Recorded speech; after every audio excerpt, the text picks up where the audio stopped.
we go. Welcome back to Kanen Coffee. Here we have a Breville 870XL brought in because the customer reported low pressure even when they changed the grind size and tried to tamp harder.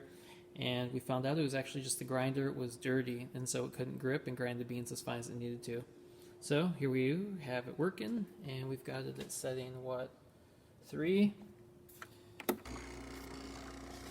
And see the grind amount we have is middle of the road, so not a ton of coffee.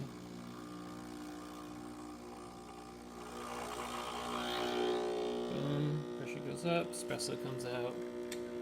There it is. Oils and beans just another clog up the burrs in the grinder, need to be cleaned every once in a while.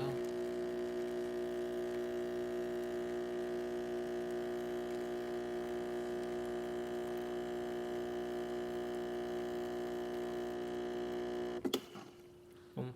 There it is. Thanks for tuning in to Kanen Coffee. Please like our videos, and if you like our videos, please subscribe to our channel.